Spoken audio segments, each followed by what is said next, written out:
Hello, I am Elise Lieberman, Director of the Taube Center for the Renewal of Jewish Life in Poland, and I'm delighted to welcome you all to this session. We will be exploring the history and legacy of Ashkenazi cuisine. And though I grew up with many of the culinary dishes from Eastern Europe, I am only now learning about their roots, who created them, where they grew, how they developed, and the routes they took to the table in my hometown of Champaign-Urbana, Illinois. Before we start, and we're still welcoming our guests, I want to warmly welcome Tad Taube and Shayna Penn from Taube Philanthropies, and to give a very special shout out to our new programmatic partners from the JCC of San Francisco. Welcome aboard. We're delighted to have you. It is now my pleasure to introduce our moderator, friend and colleague, Jeffrey Yoskowitz. Jeffrey is an acclaimed cookbook author who reimagines and revitalizes Ashkenazi Jewish cuisine through his culinary venture, the Gefilte. He offers an array of workshops around the world. I've had the pleasure of touring with him, and he does serve as our chef in residence for our Taube Jewish Heritage Tour program. So, Jeffrey, without further ado, the Zoom table is yours. Thank you. Thank you so much, Elise. Thank you to the Taube Jewish Heritage Tours for making this conversation happen. I'm so pleased to be here talking about my favorite topic, Ashkenazi Jewish cuisine. And I'm so pleased to be doing it with Michael Twitty and Leah Koenig, two friends and colleagues in both the food and the Jewish food world for this conversation. Michael Twitty, by way of introduction, is a fantastic writer and cookbook and author. His book, The Cooking Gene, which right here, received numerous awards, and his forthcoming book, Kosher Soul, turns his attention to Jewish food. I've known Michael for years and have so appreciated his perspective, his passion, and his love for exploring Jewish identity through food. Michael, so happy you're here. Thank you. And Leah Koenig is a cookbook author extraordinaire, most recently with the celebrated The Jewish Cookbook from Phaidon, as well as 5 others, including Modern Jewish Cooking from a few years back. I've known Leah since she first began writing about Jewish food over a decade ago, and have watched in awe as her career and interest areas have blossomed. We've been crossing paths for years in Brooklyn, but last fall we found ourselves in Warsaw together and had the chance to visit the Jewish community together and to taste some vodka. So I see some folks are putting in the chat where you're coming in from. I'm here in Brooklyn. Michael is in Maryland. Leah's in Brooklyn as well. So keep it coming. We love seeing that you're here and with us. And with that, with you two here, I want to jump in to get the conversation going. To get us started, I figured we're talking about this term Ashkenazi cuisine. When we talk about Ashkenazi culture or the cuisine, what exactly are we speaking about? Leah, maybe you can kind of help situate us, and Michael, feel free to jump in. Sure. So most people, I think, who hear the term Ashkenazi, if they've heard it before, think of the term Eastern Europe, right? So they think of food from Poland, from Lithuania, from Ukraine, places of Eastern Europe, and Jewish cuisine.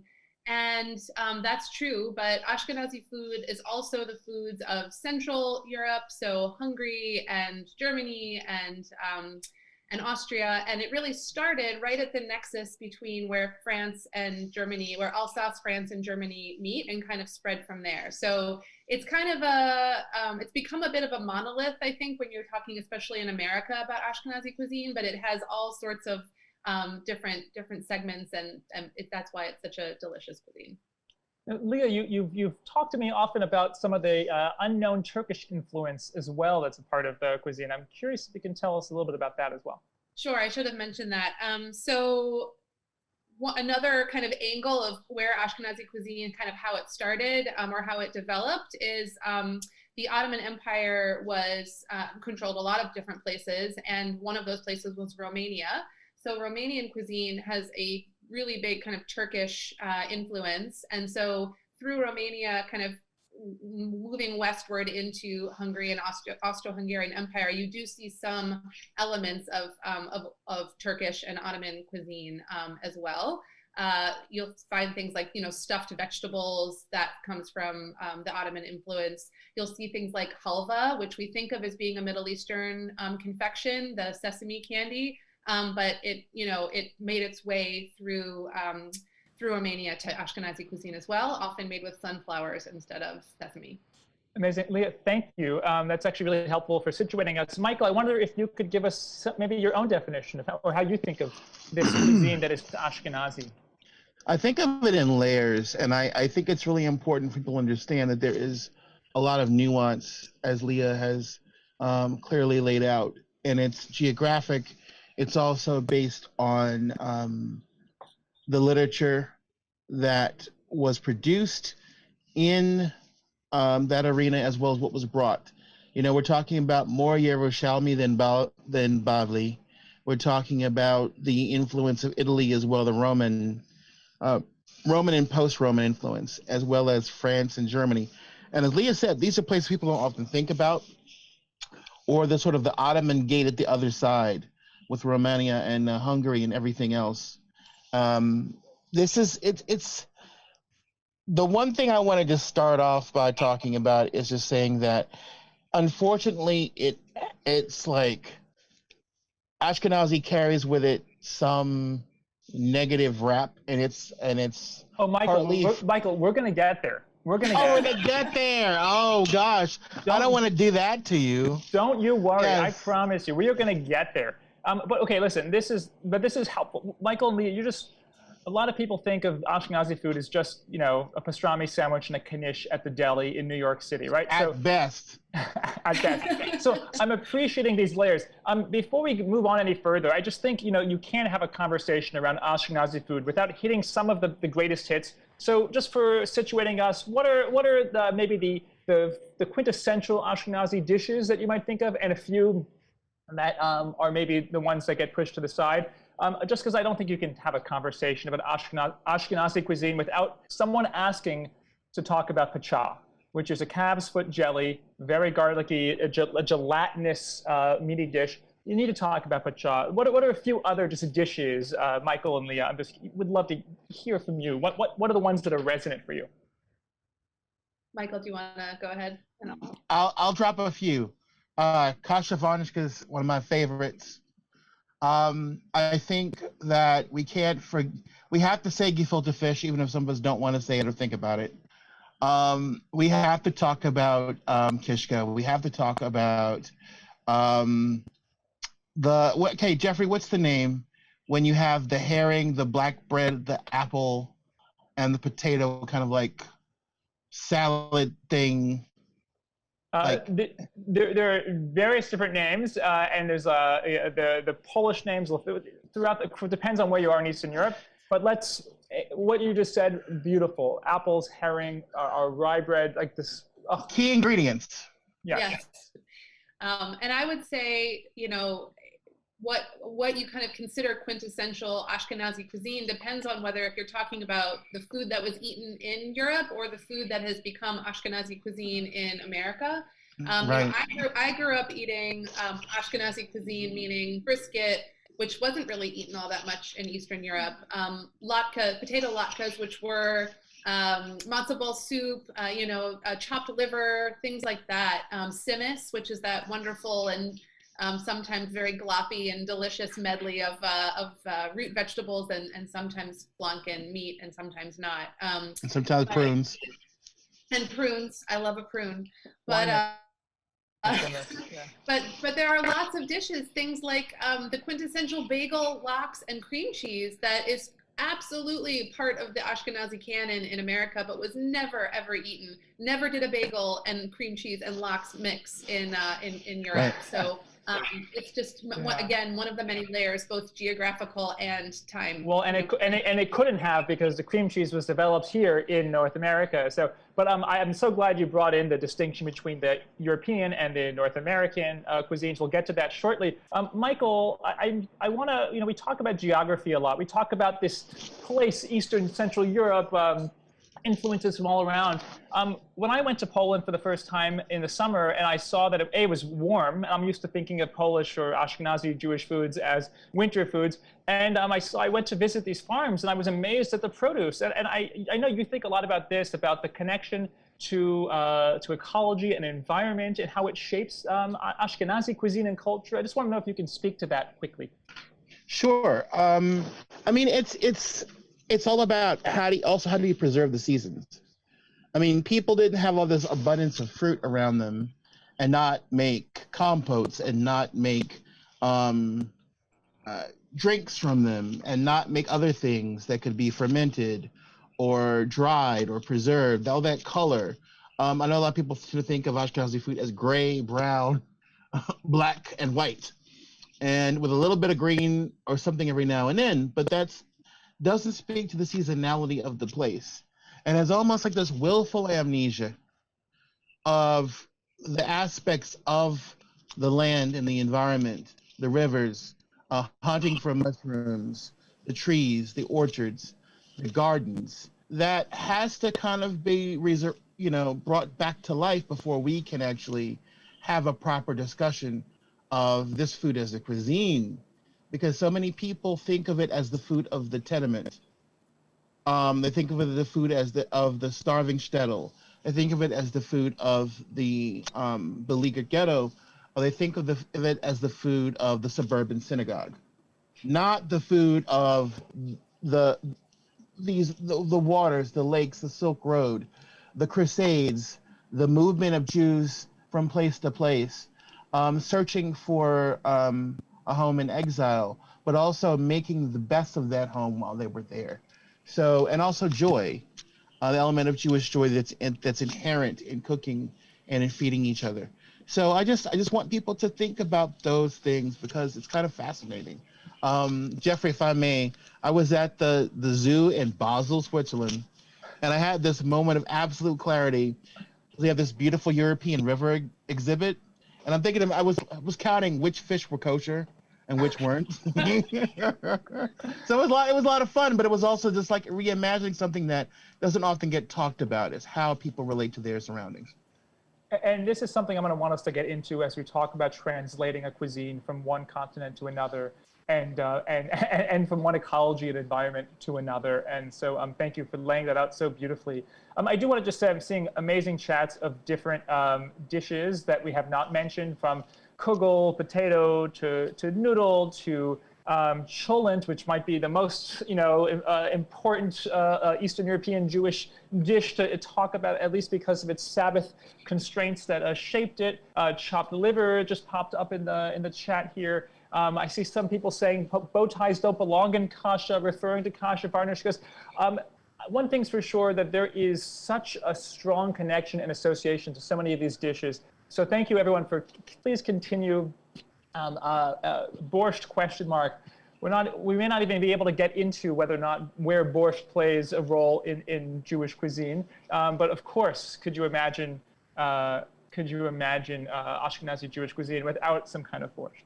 So, but I want to quickly just hear from both of you a bit about some of your own stories. Leah, you got started writing about Jewish food about 13 years ago, I think it was now.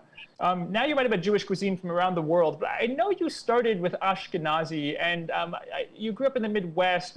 You have your own particular relationship to the cuisine. I wonder if you could just tell us a bit about that. Sure thing. So I grew up in a Chicago suburb, Oak Park, Illinois, for anybody who knows it. And I grew up with a Jewish mom and a Christian dad. So, but he was German, so a lot of the foods that we ate, kind of would work for both. But my mom, who's I think on this meeting, so hi mom, she made a lot of the holiday dishes. She made wonderful brisket, amazing potato latkes. We would make. I didn't cook that much as a kid. Funnily enough, I ended up being a food writer. But we would make hamantaschen almost every year on Purim. So, I grew up really thinking about Ashkenazi food as the only Jewish cuisine, with maybe a little bit of hummus or falafel or something that had filtered its way from Israel into my suburban synagogue. Michael mentioned the suburban synagogue. maybe there was a Moroccan carrot or something going on. But for me, Ashkenazi cuisine was really the be all end all. And when I was starting my career as a food writer, they say to write what you know. So that's what I did. And I realized that I had grown up eating all these foods and I didn't know really how to make them. And I was on my own in New York for holidays. And so that was really the beginning of my inquiry. And what I realized is, I had thought of Ashkenazi cuisine, kind of to go back to what I had said before, as this very monolithic, Ashkenazi cuisine fit in this particular box. And the more I peeled back the layers, the more I realized that there's so much nuance. Like Hungarian Ashkenazi cuisine, which I'm not Hungarian, but I wish I was, because I love the cuisine of Hungary, is completely different than Polish Jewish cuisine. I mean, there's going to be overlap, of course, but and that's partially because, as what Michael was saying, the ecology was different, the agriculture was different, the berries that grew locally were different, the fish that were available were different. So Leah, can you give us a few Hungarian Jewish specifics? Just I think it's helpful to kind of tease it out a little bit.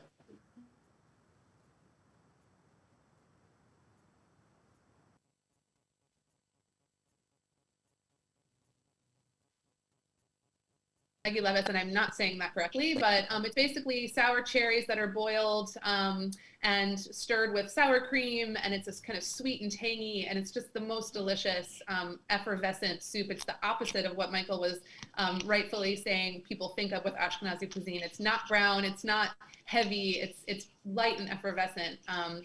And there's, gosh, what else do I love from Hungarian cuisine? There's a whole realm of like dumplings, schliskis, I never say it right. Little potato dumplings that are rolled in buttered breadcrumbs. They're so delicious. Those are good. They're like anything paprika.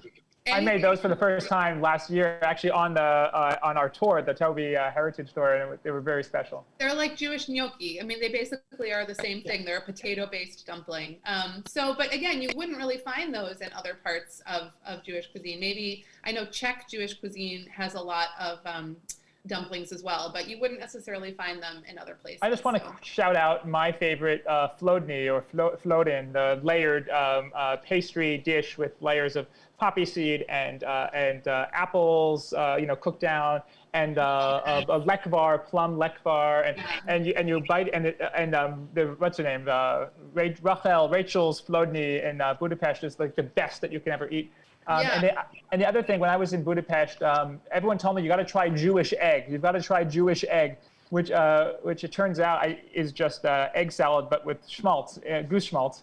But it's a whole different world, Jeff. It's a whole different world. It's like when you caramelize the onions and schmaltz, it's no longer egg salad. It's literally manna from heaven. It's like the most delicious thing I've ever had. I'm a big schmaltz fan as well. I just wanted to shout those out too, because those are some of my favorites.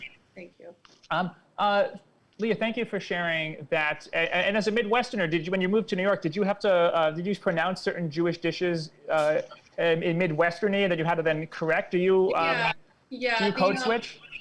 I did code switch. I grew up, of course I grew up saying pop instead of soda, but that's not a Jewish thing. But I grew up saying latkes as if it was spelled Key. And when people in New York said latkes, I was like, what are you talking about? It's latkes.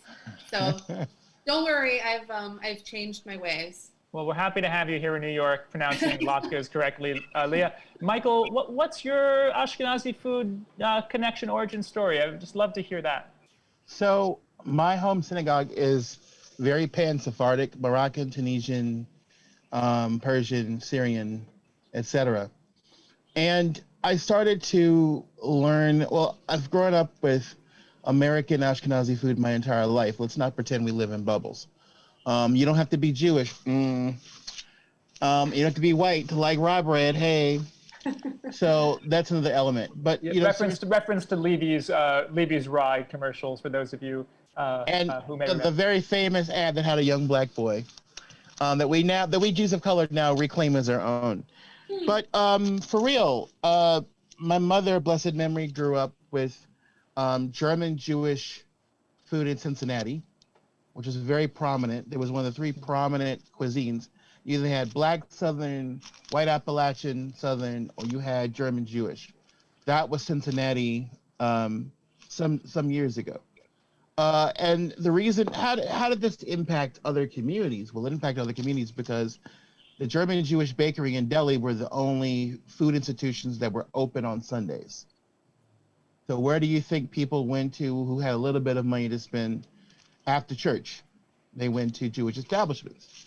So yeah, this whole, other people's religious food on other people's religious days goes both ways.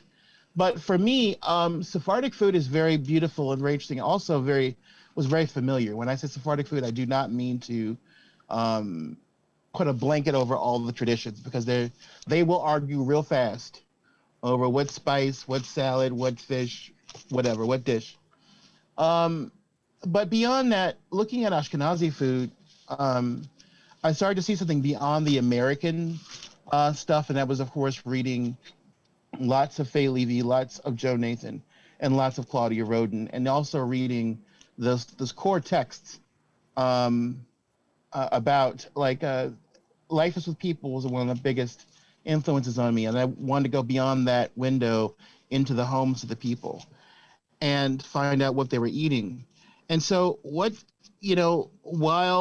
it may be sort of considered, as we say now, Ashkenormative to talk about these things, I think it's not a done deal. There's so much to learn. Jeffrey, when you shared with me the list of herring dishes in one of the cookbooks, I was astounded, because I just thought, you notched on some herring when you had it, that was it. Not that it was a whole canon of dishes with names and associated with different holidays and different seasons.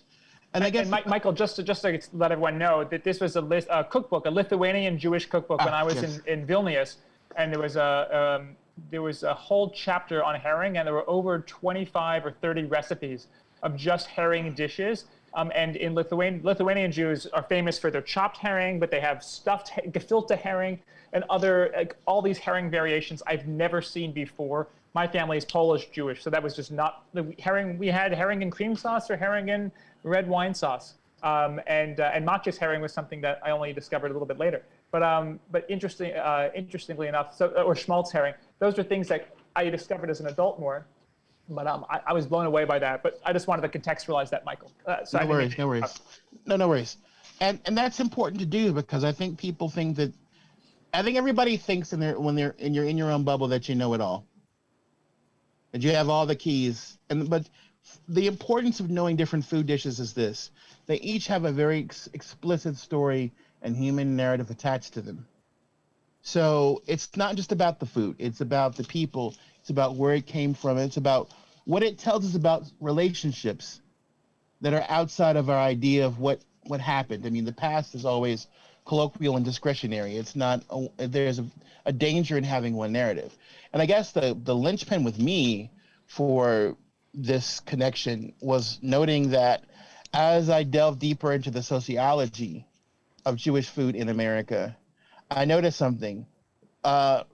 Most of us Americans most of us ethnic Americans, what we do is we tend to, except for the Italians, we tend to talk bad about our stuff, or say, oh, it's American, not really authentic or whatever. And I push back and say, no, it's authentic because it's a new chapter.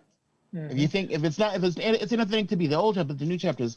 And in my case, and Jeffrey, I'll talk about this when you want me to talk about it, because it'll be a little bit of a dissertation.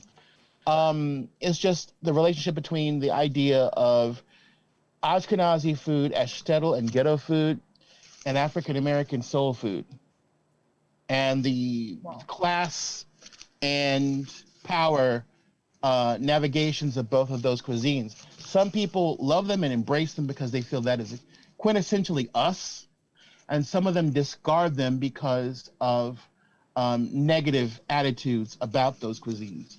And that's why I decided to go a little deeper.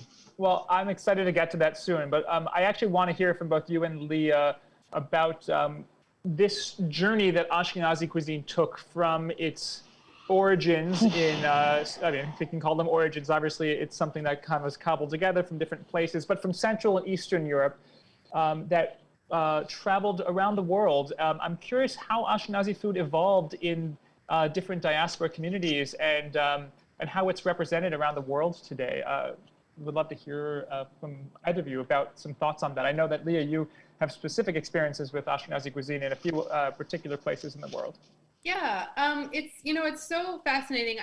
I'm not sure how much this is true of other cuisines because I think Jewish food is very unique in its diasporic quality, and just that it literally is the entire world. The diaspora is so large and so layered, but I do think there is this very unique take that people have on Jewish food and that it's never changing, right? It's like the food of your great grandmother and your great great grandmother is exactly as it is now, and it's exactly as it should be, and that could not be further from the truth. Jewish food evolves and changes wherever Jews move, and Jews move a lot, either from being historically kicked out of places or moving for trade or moving for whatever reason Jews moved. It's part of the story that they brought their food with them. The food was then eaten in a new place with new, again, agriculture, new local ingredients, and it evolved and it changed. And so, in America, like we kind of talked a little bit about how Jewish food is, changed, and how the delicatessen is very much a New York and American Jewish thing that's now, interestingly, being brought back to Europe, but it didn't really start there. So it's kind of like doing this instead of being a straight line. But one of my favorite examples of a place where Jewish food is, Ashkenazi food in particular, is actively evolving at the moment in a really exciting way is in Mexico City. There's a fairly large Jewish Ashkenazi community. I mean, there's a historic community that goes back both Sephardic and Ashkenazi for hundreds of years, but there's a fairly large, tens of thousands of Ashkenazi Jews who moved there before and during the Second World War. So it's a fairly young community, and they have traditionally held pretty tightly to their Ashkenazi recipes, right? So, you're living in Mexico City, but you're still having your, matzo ball soup or whatever. And it's only in this generation, which I feel like is maybe second, starting to be third generation, where you're starting to see people play. So you'll have somebody make matzo ball soup, and it will be pretty much a classic matzo ball soup, but it will be topped in kind of the traditional Mexican way with cilantro and diced white onion and chopped avocado, and maybe they'll throw a chipotle pepper in there, which I highly recommend to anybody. It's really delicious. Or they'll have a chocolate babka, but it will have, Mexican cinnamon and vanilla and maybe a little bit of chili again. So it really... it's very much, there's the through line to Ashkenazi cuisine from Europe, but you're seeing, again, this like wonderful evolution that happens. And so I think that story plays out, many, many different places. One great example, by the way, is latkes with mole sauce, which instead of the sour cream or the applesauce, the latkes with mole sauce, which I learned about only in the past year. Leah, you also did, I know you had some thoughts on the differences between the Canadian versus the American story as well. Yeah, so, I mean, I feel like our neighbors to the north tend to be sort of forgotten, but their Jewish and Jewish food story is just as interesting as ours, but it's very different, right? So they have their own deli tradition, but instead of being, kind of pastrami, which was, again, a Romanian influence, the Romanians were the ones who taught the German butchers who moved to America how to make pastrami. They had a kind of analog, thing happening where they had smoked meat. And so it's similar in that you take an old, tough cut of meat and you make it desirable by cooking it low and slow and putting different spices on it. But it's different. And also the community there, I think, is a little bit younger than the American one, so it's just not quite as I would say far along in terms of its evolution. But you'll find dishes like in Montreal, there's something called a Montreal cheese bagel or bagelach. Which is not the monstrosity that Americans know as like the Asiago cheese bagel that you would see at like bagel chains across America. It's puff pastry filled with sweetened farmer's cheese, and it's kind of made into this horseshoe shape, and it is so delicious. And it's not something you see in American cuisine at all, but it clearly has its predecessor in Europe. And so it's just funny to see Another good example is blueberry buns in Toronto. They're stuffed blueberry buns. That is, I believe, a Polish dish. There's someone will know the name for it. It starts with a J, and you see them in Polish cuisine today. But they made their way to Canada, to Toronto's Jewish community and the Jewish bakeries there, but they didn't make it to America. So it's just really interesting to tell the story. You need to really look at the whole world. And if anyone hasn't been to a Montreal deli, my favorite is Snowden Deli, which is in Côte de Neige. It's sort of like a bizarro New York deli. There's like, instead of a Dr. Brown's soda, there's Cott's black cherry soda. Instead of a New York bagel, there's a Montreal bagel, which is, a little flatter, bigger hole. It just, everything's a little bit different, but it's quite delicious as well. People are putting the name of the blueberry buns in the chat. I'm not going to try to say it, but it's like, Judd, I'm not going to try to say it, but you can see it in there. It starts with a J. And while you were speaking, by the way, Leah, someone just wrote about the importance of chicken feet in chicken soup, and I was just really delighted to see that. And all tips people are throwing in here, please. And I see some folks appreciating Snowden Deli. Also want to shout out United Bakers Dairy in Toronto, one of my favorite places. Michael, I know you have a lot of thoughts about food kind of going from one part of the world to another and adapting. What can you tell us about like that journey that Ashkenazi food took especially in the United States diaspora, and like how it evolved? I know you've been thinking a lot about this.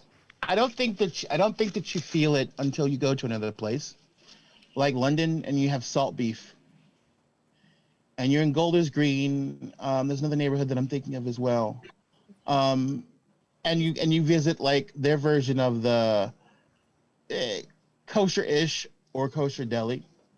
And it's a different animal altogether. I rather enjoy salt beef. Quiet as it's kept, I enjoy salt beef over Montreal smoked meat, but don't tell anybody on this chat, right? But I don't think anything beats American pastrami. And I say that because that's a surface level. I'm actually going to tell everybody in the chat who is talking, sharing this knowledge that they have and names, to write it down and pass it on, because one of the most important things that we can do is transfer that knowledge. It's not all in books. Food, your own personal food ethnography and food journeys are not in books. You have to write them down. You have to say them for a recording. You have to pass them on to a living person who cares and will pass it on themselves. So I just want to make sure we make that plug. But to Jeffrey's point, like, it's a journey. I think we have to remember ancient Israel. I think we have to remember that there was a violent transition from folks from ancient Israel to across the Mediterranean to ancient Italy, where if you were to go to Rome in its last few centuries of glory, 1 out of every 10 people in the street you would have met would have been a Jew, which is a very powerful thing to think about. Then those folks move up northward in Italy into the Rhone and Rhine valleys. Then that's technically Ashkenazi land. And then a little more time goes by, and Jews are dispersed throughout the German empires, because there was not one Germany, there were many. And then from there to Central Europe, from there to Poland, from there to the Pale of Russia.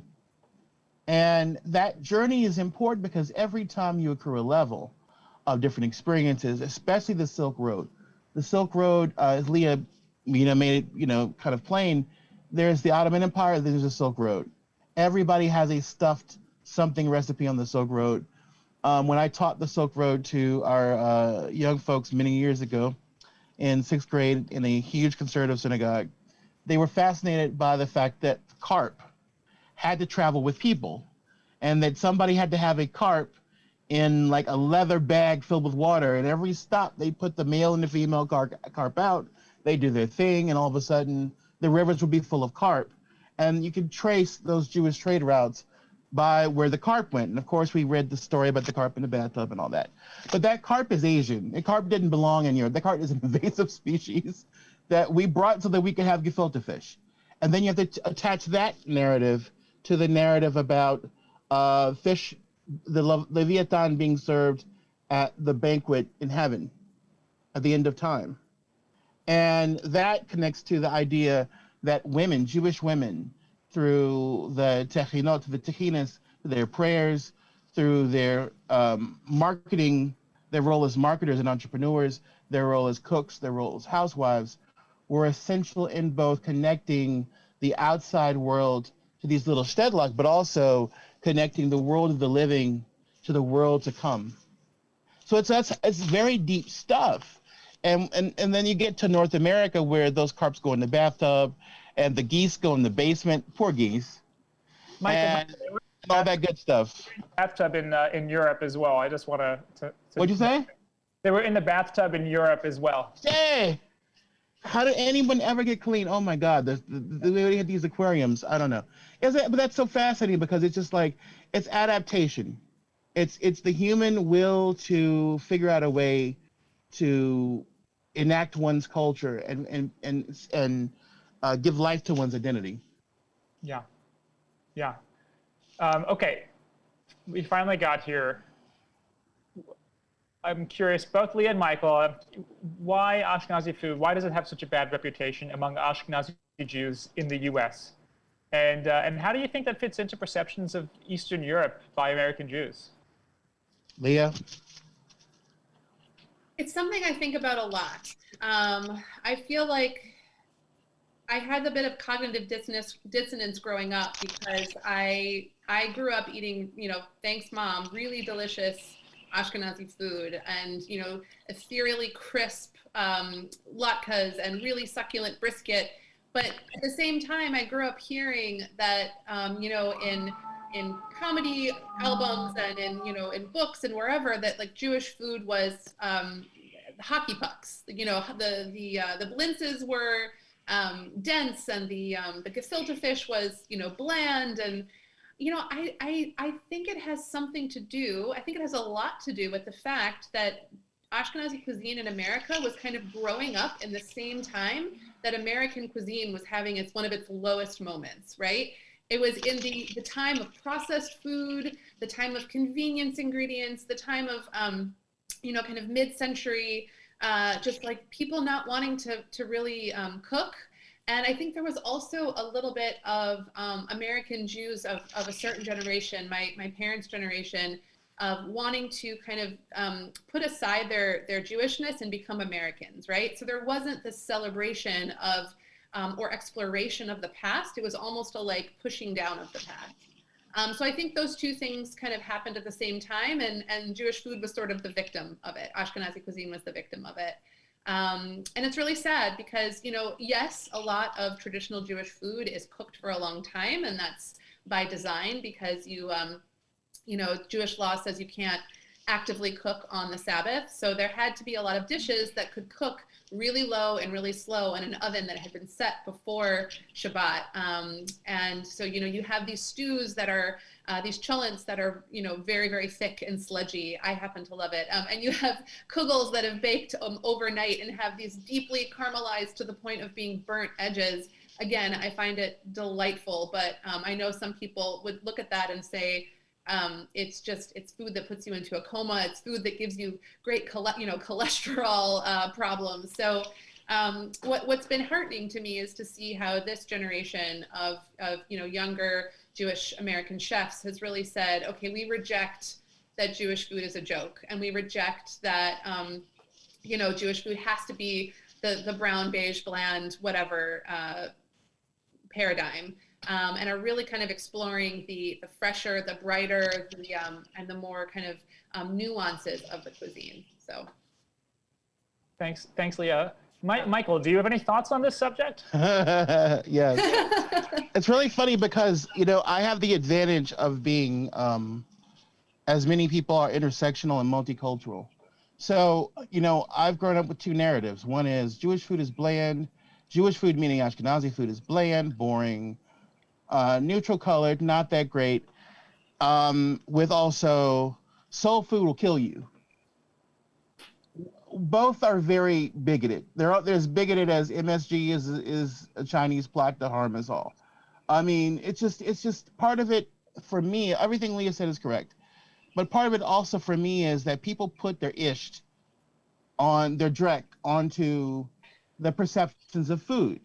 Okay, it's a way of killing parts of oneself. For people who left the Deep South during the Great Migration, soul food was one of the only positive memories they had of the Deep South. But for the next two generations, soul food was pushed back against as a source of oppression.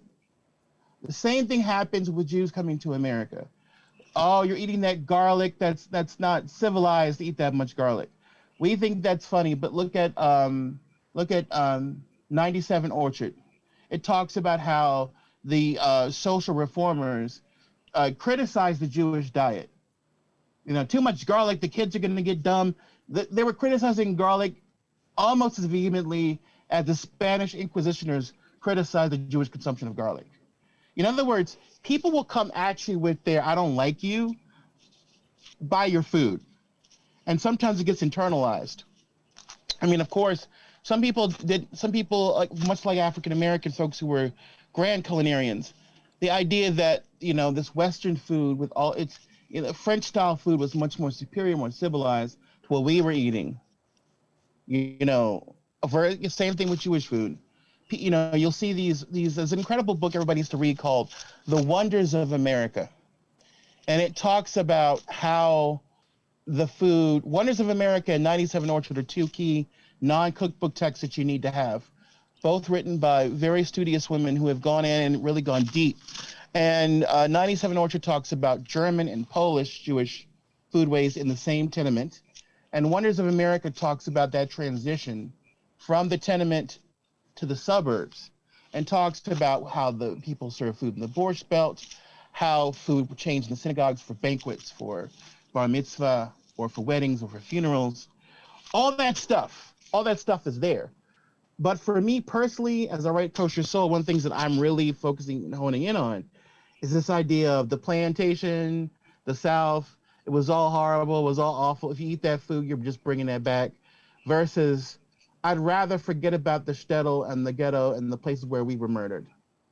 And part of the food brings back those memories for me. Or people not realizing that people ate things in balance. They didn't eat all the good stuff all the time. There were ceremonial foodways and there were seasonal foodways. And these are all about, passing on love and joy. The idea that everybody ate that stuff all the time. You know that saying, Aaliyah and Jeffrey, in America, you can eat challah every day. It's a very powerful, I don't know about that kind of statement of asherah, of wealth, of being a glutton, being, a Jew through one's stomach only, but nothing else. So I think these are all very important things. It was looking at other people going, oh, we aren't classy, right? And then for the young people who are, I think between the 70s and between now, I think it's very interesting and very powerful that both African Americans and Jews, and also Venn diagram, because I am one, and one of many, have done this thing where we've also gone, you know what, I'm not going to let other people's stuff define me and us. I want to find out what were my ancestors looking, when they looked at our food, what did they see? And how can I transform that in a world that does value health, that does value the aesthetics of the food, that does want to be Instagram pretty ready, all those things that Jeffrey and Liz, you've done very well. But I think that's my value of it. It's a way of assessing the worth and validity of ourselves as we try to get the little other off our shoulders from making us feel bad about who we are. Thank you, Michael and Leah, for those thoughts. We're already at 2:45. We've got some questions. I just want to quickly ask one wrap-up question from me, and it's where do we think Ashkenazi food is going, and can it ever rise above a nostalgic cuisine? Can it ever rise above the role of nostalgia? And so if you can answer that quickly, and then we can jump into some of these questions, because I know there are a lot. And thank you, everyone, for sending in these great questions. Whoever wants to go first. I'll take a quick stab at that's okay. For me, I think Ashkenazi cuisine is going the way lots of cuisines are going, and that it's going global. There is a pop-up restaurant right now here in Brooklyn that is selling out every single time, lines down the block. I tried to go, the wait was an hour, and I was like, forget it, I got 2 kids, I don't have time for this. But it is an Ashkenazi deli, bagel and deli, but they're making like shakshuka bagels, and they're making like all these kind of traditional Ashkenazi dishes, but they have global Jewish influence. So I think you're starting to see a merging of traditions and taking some of the flavors of Sephardic and Mizrahi cuisine and merging it with Ashkenazi cuisine, and also highlighting the best part of Ashkenazi cuisine, which I think is unequivocally the baked goods. I think that's where, you know, Jews shine. Not the pickled goods, Leah. Oh, of course the pickles, of course the pickles. But the pastries, I feel like, you know, the apple cakes and the black and white cookies and all of that. So I won't go too deep into it because I know we're getting tight on time. But really, I think you're going to see more and more fusion within. It's like inter-Jewish fusion. Gotcha. And what's the name of the pop-up? Some people are asking. It is called Edith's. Edith's. Okay. Amazing. Yeah. Michael, how about you? I just want to put out 3 little bullet points. One is, I'm really hoping people get into let's say traditional. They're family traditions. That's a safe way to say it, right? Because we all have different traditions, and also traditions they've researched. You don't have to be born into something to really love it and honor it and respect it. And let's not forget, there are Ashkenazi food traditions that are very different. Like, for example, Southern food traditions, which are also Ashkenazi, but also part Black, part Creole. So there's a lot to preserve out there, and I hope that people really go in on their own family traditions so that we understand those different parts of the diaspora. Amazing. Michael, thank you. We have questions. I see Halise is here, though. So Halise, are you here to tell me that we have questions to get to? You're just, okay, excellent. Wonderful. Okay, so Leah and Michael, we only have about 12 minutes, so we're going to go quickly with these, okay? Leora Shore asks, could you discuss gefilte fish? Was there a geographic divide between sweet and savory styles due to sugar beets? Jeff, you take that one. You're our gefilte king here. Well, there's another question this is connected to, which is about the difference between Litvak and Galicianer cuisine, and where some of these geographic divides fall. I can quickly say, so I obviously make a gefilte fish available for high holidays if anyone's interested at gefilteria.com. But the divide, yes, it's a sweeter gefilte fish, the Galicianer style. I grew up with it without it being cloyingly sweet. I think it became more cloyingly sweet, in the New World. When I went to Lithuania and had a classic Litvak gefilte fish, I was always told a Litvak gefilte fish was really peppery and more savory. And I was really amazed to learn that, at least as was made for me by people who grew up in the Vilna community, that the peppercorns were actually cooked whole and not put into the fish itself, and that it infused a subtle peppery note as opposed to this like speckled gefilte fish that I was imagining searing. And this is not a fair divide, this line. I mean, I think we're always told things are black and white, but I remember going to Budapest and having a Hungarian gefilte fish and being amazed at the level of the aspic was a much thicker, heartier aspic than what I was familiar with. So the gel was a lot tougher, but it's also paprika was the main ingredient. Not surprising. Of course. And I think what Michael and Leah alluded to early on is that we think of these. The gefilte fish line is what's talked about so much as this different style. And yes, there were sugar beet factories in parts of Poland, which is why the Hasids used to go around with sugar and pass it around to connect the sweetness to the learning of Torah, which is why a lot of Ashkenazi foods are so sweet, in Polish foods specifically. But there's so much diversity in every community, every town, every shtetl, city throughout the region, and I think that these lines are not the only clear markers. So I think that gets us to actually our first couple of questions. Okay, anything else to say on that, Michael or Leah, or are we on to the next one? Yeah, sugar for a lot of people way back when was a way to not feel hungry, and it was fairly cheap, It was considered a seasoning. It wasn't a childish taste palette. It was so new. Michael, we're getting a quick feedback from you right now. Something happened. That's weird. Okay. That was Shaitan. Okay. Someone was upset about the sugar. Oh. Okay. I think we're getting it again. So, Michael, thank you for adding that. Okay. Madison Jackson says, you said Americans think poorly of Eastern European Jewish food. What's the reputation of Ashkenazi food amongst Jews who live outside of the U.S.? Well, I made a version of brisket for a group of Israeli Jews and Israeli Arabs at a hostel in Jerusalem, and neither one of them understood it. I was told they're not going to understand this, but you can make it anyway. And I didn't get that. I thought, oh, this is Jewish food. Everybody will understand it. They were like, why would you cook? What's this all about? So nope.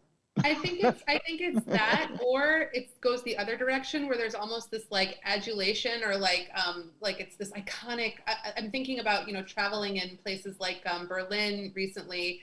Actually not that recently, but several years ago I was in Berlin and people are like, oh, like Jewish deli food is so amazing and Ashkenazi food is so amazing, and there was sort of a lot wrapped up in that critique and comment.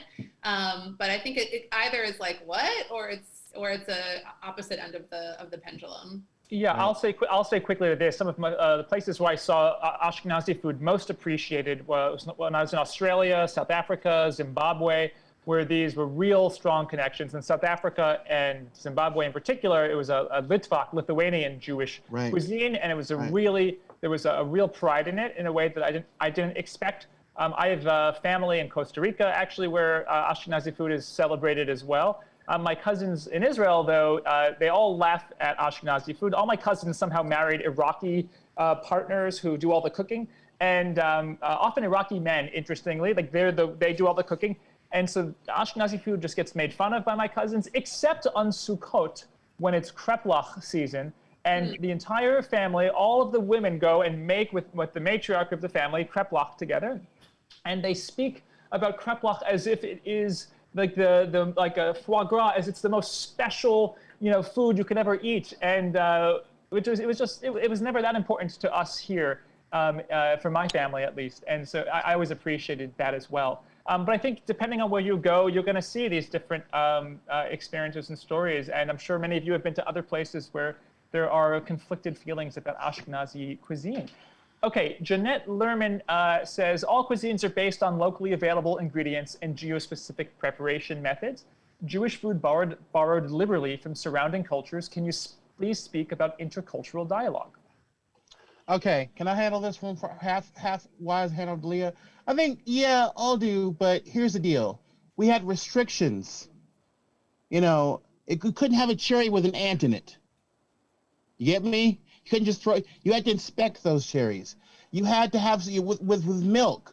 You could use somebody else's milk, but you had to be there watching them. Have the kosher soap. That's the impact of kashrut is very important. But so is here's the question I've always asked, and I'm going to leave it out there and hand it to Leah.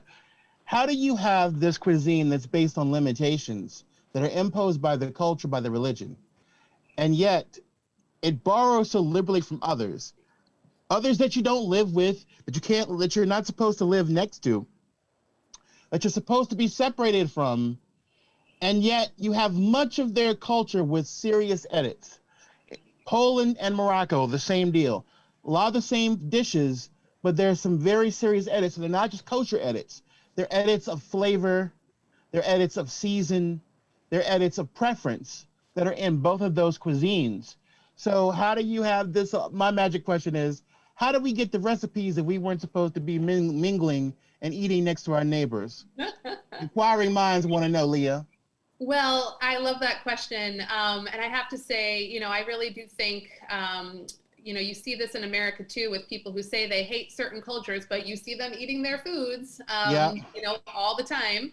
But I going back to the Jewish piece, I actually want to go back to borscht, because I know someone mentioned it earlier. Borscht is not a Jewish dish in that it, like many other Jewish dishes, it didn't originate with the Jewish community. And if you go to Ukraine, they're going to be like, what are you talking about? Borscht is a Jewish dish. Borscht is our national Ukrainian dish. Right. But if you go to a New York City deli, it is a Jewish dish because Jews brought it to America and Jews popularized it here. So this is what I'll have to say about it. Jews throughout history have been transmitters and adapters of cuisine more than creators of it, right? They have taken foods of their neighbors. As Michael said, they have edited them for kashrut, for kosher laws, for Shabbat, for the Jewish holidays, and then they've moved and they've taken them with them.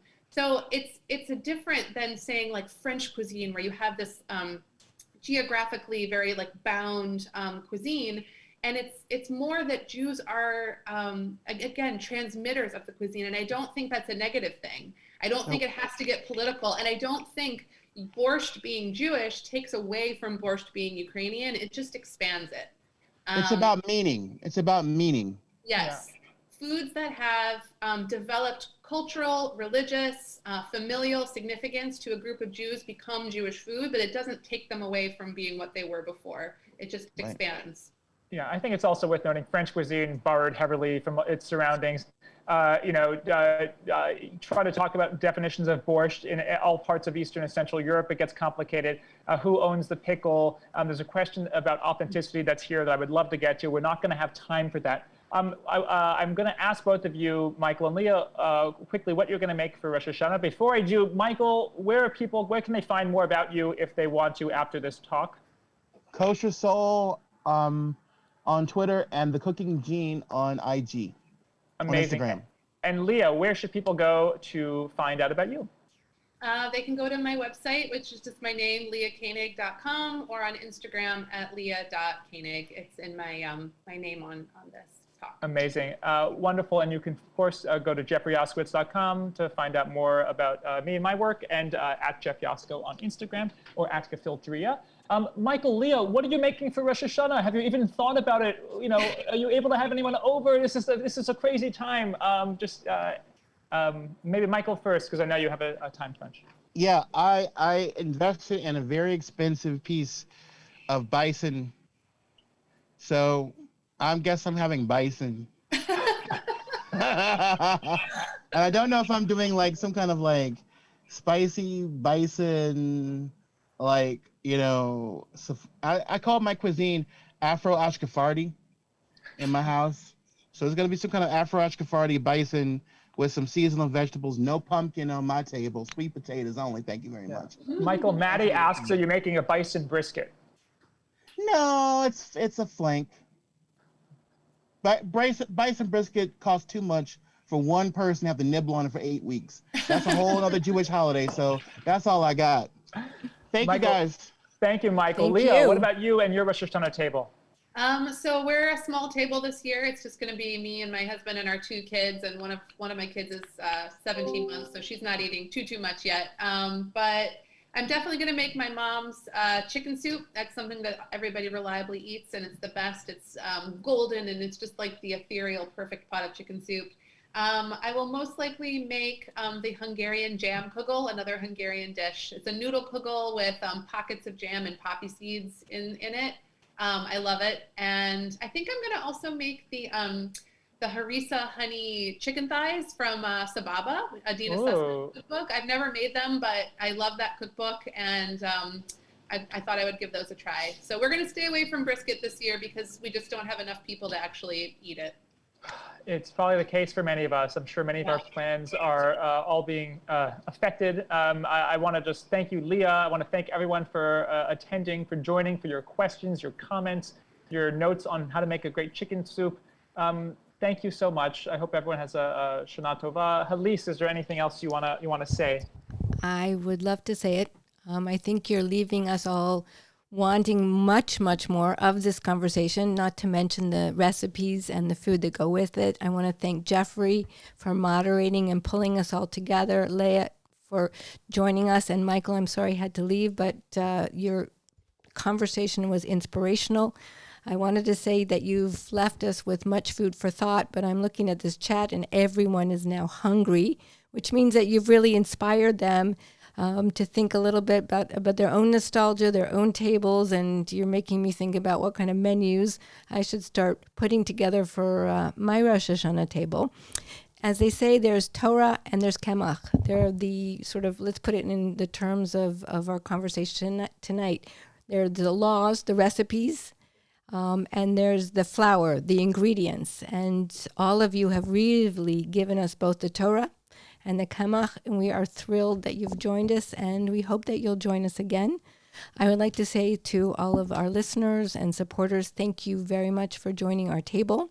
We do hope you'll join us at our next shared table on September 30th for Pauline's Museum's 3rd annual Tish Jewish Festival, Creating Community Jewish Recipes and Stories, and in October for our TJH Talk sessions with Professors Christopher Browning and Dario Stola. I don't want to end this conversation without wishing all of you a very happy, healthy, safe new year. As we embark on closing 5780, I hope that we open a new chapter, and I look forward to enjoying these conversations and tastings in person here in Poland, in Brooklyn, wherever we all may be. And please all stay well, stay masked, and Shana Tova. A good Yontif, a good Yor. Good night.